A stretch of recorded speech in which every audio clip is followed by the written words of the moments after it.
ভারত সফর নিশ্চিত করতে সরকারের সহায়তা চাইলেন বিসিবি সভাপতি তামিম ইকবাল। বাংলাদেশ ক্রিকেট বোর্ডের বিসিবি সভাপতি তামিম ইকবাল বৃহস্পতিবার সরকারের উচ্চপদস্থ কর্মকর্তাদের সঙ্গে বৈঠক করে ভারতীয় ক্রিকেট বোর্ড বিসিসিআইকে সরকারি পর্যায়ে আশ্বস্ত করার জন্য উদ্যোগ নেওয়ার অনুরোধ জানিয়েছেন। উদ্দেশ্য একটাই, বাংলাদেশ যে আগামী সেপ্টেম্বরে ভারতের পুরুষ জাতীয় ক্রিকেট দলকে স্বাগতম জানাতে সম্পূর্ণ প্রস্তুত, সেই বার্তাটি ভারতীয় কর্তৃপক্ষের কাছে পৌঁছে দেওয়া। গণপ্রজাতন্ত্রী বাংলাদেশ সরকারের পররাষ্ট্র প্রতিমন্ত্রী শামা ওবায়েদের কার্যালয়ে অনুষ্ঠিত ওই বৈঠকে তামিম ইকবালের সঙ্গে উপস্থিত ছিলেন বিসিবি নিরাপত্তা কমিটির চেয়ারম্যান সাইদ ইব্রাহিম। কিরিকবাজ এ বিষয়ে জানতে চাইলে বিসিবি সভাপতি তামিম ইকবাল বৈঠকের বিষয়টি স্বীকার করলেও বিস্তারিত কিছু বলতে রাজি হননি। তবে কিরিকবাজের তথ্য অনুযায়ী বিসিবি কর্মকর্তারা সরকারের সংশ্লিষ্ট মহলের কাছে অনুরোধ করেছেন যাতে তারা ভারত সরকারের বিষয়টি নিয়ে সরকারি পর্যায়ে যোগাযোগ করেন, কারণ এখনো পর্যন্ত আসন্ন সিরিজ নিয়ে কোনো আনুষ্ঠানিক নিশ্চিতকরণ পাওয়া যায়নি। সূচি অনুযায়ী আগামী সেপ্টেম্বরে ভারত বাংলাদেশ সফরে এসে 3টি ওয়ানডে ও 3টি টি-20 ম্যাচ খেলবে বলে আশা করা হচ্ছে।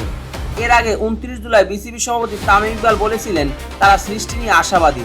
তবে তিনি এটাও উল্লেখ করেন যে বিষয়টি কিছু দিক রয়েছে যা তার নিয়ন্ত্রণের বাইরে এবং সেসব ক্ষেত্রে সরকারের ভূমিকা অত্যন্ত গুরুত্বপূর্ণ। প্রস্তাবিত ভারত বাংলাদেশ সিরিজটি মূলত 2024 সালে অনুষ্ঠিত হওয়ার কথা ছিল, কিন্তু বাংলাদেশের রাজনৈতিক অস্থিরতার কারণে সিরিজটি স্থগিত করা হয়। পরে সেটি 2025 সালে আয়োজনের পরিকল্পনা করা হলেও দুই দেশের ক্রিকেট বোর্ডের মধ্যকার টানাপোড়েনের কারণে সফরটি অনিশ্চয়তার মধ্যে পড়ে।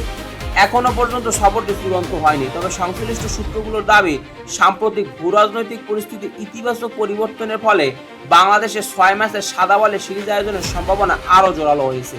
সম্প্রতি সংবাদ প্রকাশিত হয়েছে যে ভারত সরকার বাংলাদেশের প্রধানমন্ত্রী তারেক রহমানকে আগামী সেপ্টেম্বরে অনুষ্ঠিত 18তম ব্রিক্স শীর্ষ সম্মেলনে অংশগ্রহণের জন্য আমন্ত্রণ জানিয়েছেন।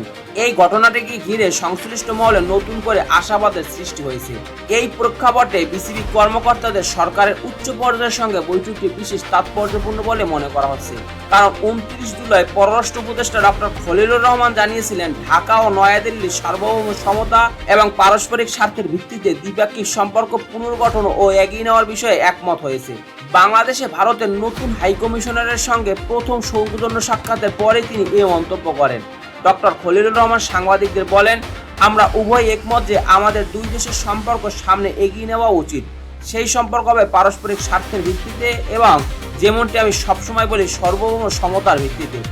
বাংলাদেশ সংবাদ সংস্থা বার্সাস উদ্ধৃতি অনুযায়ী নয়াদিল্লিতে অনুষ্ঠিত 18তম ব্রিক্স সম্মেলনে প্রধানমন্ত্রী তারেক রহমানের অংশগ্রহণ নিয়ে সরকার অবস্থান জানতে চাইলে তিনি বলেন, আমরা বিষয়টি বর্তমানে পর্যালোচনা করছি, সিদ্ধান্ত নেওয়ার সঙ্গে সঙ্গে আপনাদের জানানো হবে।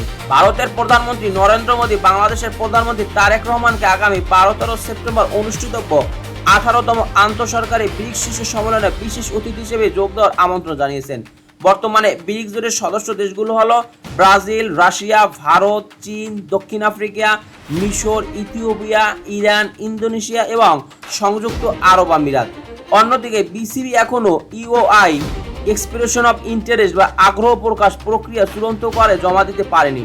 বোর্ড সংশ্লিষ্ট সূত্রগুলোর দাবি প্রয়োজনীয় মূল্যায়ন সম্পন্ন করে তা বিসিবির শীর্ষ কর্মকর্তাদের কাছে জমা দেওয়া হবে, তবে এখনও চূড়ান্ত সিদ্ধান্ত নেওয়া হয়নি।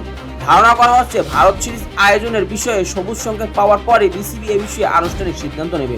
দর্শক, বাংলাদেশ ভারত সিরিজ নিয়ে রাজনৈতিক মেরুকরণ নিয়ে আপনি কি ভাবছেন? চাইলে আপনার মন্তব্যটি কমেন্ট বক্সে জানিয়ে দিতে পারেন। খেলাধুলা বিষয়ক সকল আপডেট সবার আগে পেতে একে স্পোর্টস ওয়ার্ল্ডের সাথেই থাকুন। পেজটি ফলো দিবেন, চ্যানেলটি সাবস্ক্রাইব করতে ভুলবেন না। ধন্যবাদ সবাইকে।